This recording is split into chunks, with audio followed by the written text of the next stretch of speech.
Hi, welcome to Latha's ideas and creativity అండి. అందరూ ఎలా ఉన్నారు? బాగున్నారా? ఈరోజు టైలరింగ్ క్లాస్ సెకండ్ క్లాస్కి అయితే వచ్చేసాము. ఈరోజు కూడా ఏం చేస్తున్నానంటే పాప యొక్క చిన్న బ్లౌజు మెజర్ అనేటువంటిది ఏ విధంగా తీసుకోవాలో ఒకసారి అయితే చూద్దామండి.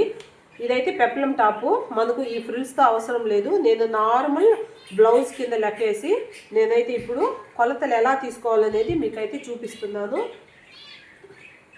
ఓకేనండి. ఇక్కడ ఈ షోల్డర్ మధ్య భాగంలో టేపుని పెట్టి కింద వరకు ఇలా పెట్టి చూడాలి. ఎంత పొడవు ఉందో రాసుకోవాలి. కంపల్సరీ నోట్బుక్ని అయితే మనం ఫాలో అవ్వాలండి. పొడవు అనేటువంటిది 11 ఉంది. ప్లస్ ఖర్చు వచ్చేసి ఒక 1 ఇంచ్ పెడుతున్నాను. ఎందుకంటే కింద మడిచి కుట్టడానికి మరియు ఇక్కడ ఈ షోల్డర్స్ను జాయింట్ చేయడానికి 1 ఇంచ్ కావాలి. అదేవిధంగా చెస్ట్ వెడల్పండి. ఈ చెస్ట్ వెడల్పు అంటే ఈ చంక నుంచి ఈ చంక వరకు ఉన్నటువంటి దానిని చెస్ట్ వెడల్పు అంటాము. ఇదైతే 10 ఉందన్నమాట. చెస్ట్ వెడల్పు 10 ఉంది. తర్వాత 2 ఇంచెస్ వచ్చేసి నేను ఖర్చు అయితే పెడుతున్నాను. తర్వాత ఫుల్ షోల్డర్ అండి. ఫుల్ షోల్డర్ అంటే ఇక్కడ నుండి ఇక్కడ వరకు ఫుల్ షోల్డర్ అనేది అంటాం మనము. ఇక్కడ ఎంత ఉందంటే 7 ఉందన్నమాట. 7 ఉంది. తర్వాత షోల్డర్ మామూలుగా ఓన్లీ షోల్డర్ ఎంత ఉందో చూద్దాము. ఇక్కడ 2 తీసుకోన్నారు. షోల్డర్ వచ్చేసి ఓన్లీ 2 మాత్రమే ఉందన్నమాట. ఫుల్ షోల్డర్ అంటే ఇక్కడ నుంచి ఇక్కడికి చూస్తాము. అలా కాకుండా మామూలు షోల్డర్ చూడాలి అంటే ఇక్కడ నుంచి ఇక్కడికి చూస్తామన్నమాట. 2 వచ్చింది. తర్వాత చంక డౌన్ ఎంత ఉందో చూద్దాము. ఇదిగోండి 4 ఉంది చంక డౌను. తర్వాత వచ్చేసి ఇక్కడ కింద వెడల్పు ఎంత ఉంది? 10 ఉంది.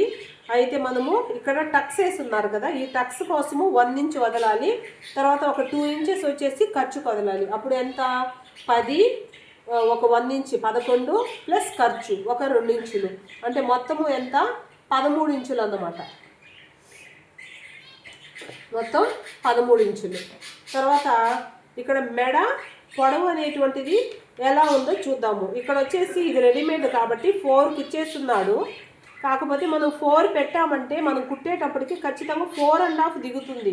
కాబట్టి పిల్లలకు చాలా కిందకు వచ్చేస్తుంది అన్నమాట. నేను అంత పెట్టట్లేదు. నేను 3 పెడదాం అనుకుంటున్నాను. కుట్టేటప్పటికి ఏమవుతుందంటే 3.5కి దిగుతుంది అన్నమాట. అర్థమైందా అండి? కాబట్టి నేను మెడ పొడవు అనేటువంటిది 3 పెడుతున్నాను. మెడ పొడవు. తర్వాత ఇక్కడ హ్యాండ్ ఉంది కదా, ఇట్లా పెట్టేసుకొని హ్యాండ్ని మనము ఇక్కడ చూస్తాము. ఇది వచ్చేసి హ్యాండ్ పొడవు 2.5 ఉంది. కాబట్టి ఇక్కడ కింద మామూలుగా అయితే మనము కింద మడిచి కుడతాం కాబట్టి ఇంకొక 1 ఇంచ్ నేను ఎక్స్ట్రా ఇస్తున్నాను. అప్పుడు రాశాను. తర్వాత వచ్చేసి హ్యాండ్ వెడల్పు ఎంత ఉందో చూద్దాము. ఇదిగోండి హ్యాండ్ వెడల్పు 3.5 ఉందన్నమాట. హ్యాండ్ వెడల్పు 3.5 ఉంది. ఓకేనండి. ఇంతటితోటి మనకు కొలతలు ఎలా తీసుకోవాలో అర్థమైంది. మరలా ఇంకొకసారి అయితే మీకు చెప్తాను చూడండి. ఇక్కడేమో మనము పొడవు తీసుకుందామండి. బ్లౌజ్ పొడవును మనం ఇలా తీసుకుందాము. తర్వాత చంక నుంచి ఈ చంక వరకు ఉన్నటువంటి దాన్ని చెస్ట్ వెడల్పు అంటాము. ఇలా తీసుకోవాలి. తర్వాత షోల్డర్ టు షోల్డర్, ఇది షోల్డర్ యొక్క వెడల్పు ఫుల్ షోల్డర్ అంటాం దీన్ని. తర్వాత కింద వెడల్పు ఇలా చూస్తామండి. ఇలా చూసి టక్స్ కోసము ఒక 1 ఇంచు ప్లస్ ఖర్చుకి ఒక 2 ఇంచెస్ వదులుతాము. అదేవిధంగా మెడ పొడవు ఎలా చూడాలి? ఇలా చూడాలి. ఇది రెడీమేడ్ బ్లౌజ్ కాబట్టి 4 ఇంచ్కి ఇచ్చేస్తున్నాడు.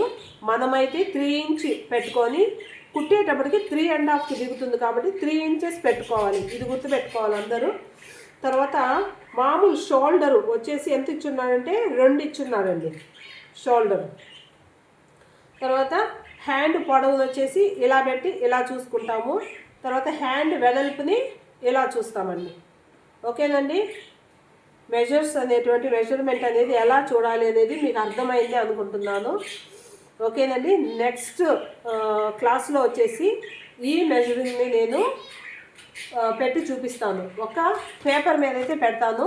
తర్వాత వచ్చేసి క్లాత్ మీద అయితే పెట్టి చూపిస్తానండి. ఓకేనండి.